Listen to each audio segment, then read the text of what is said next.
হরে কৃষ্ণ শুধু গৌর ভক্তবৃন্দ। তো অনেকেই মনে করেন ভগবান বলে কিছু হয় না, যদি হয়ে থাকে তাহলে তার প্রমাণ কি? মানুষ কি করে বুঝবে যে ভগবান আছে? প্রথমত, মানুষের বোঝা না বোঝার সঙ্গে ভগবানের অস্তিত্ব নির্ভর করে না। সৃষ্টি যখন আছে, স্রষ্টা নিশ্চয়ই আছে। আমরা যে কাপড় চোপড় ব্যবহার করছি, আসবাবপত্র ব্যবহার করছি, সেইগুলি নিশ্চয়ই কেউ নির্মাতা রয়েছে। অতএব আমরা কখনোই বলতে পারি না যে এইগুলির কোনো নির্মাতা নেই।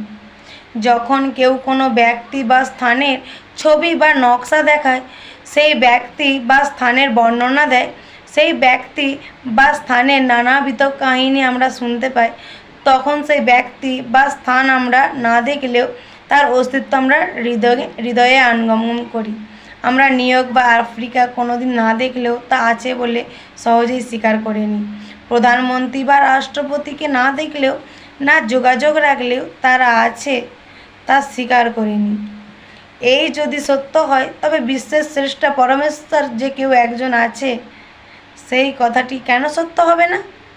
যখন মুনি ঋষিগণ ভক্তগণ ভগবানের ধাম নাম রূপ গুণ লীলাবিলাসের যাবতীয় কাহিনী ও চিত্রনকশা প্রদান করে গেছেন, অবশ্যই ভগবান আছেন।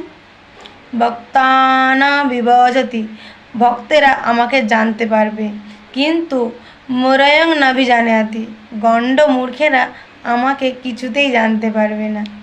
হরে কৃষ্ণ, রাধে রাধে।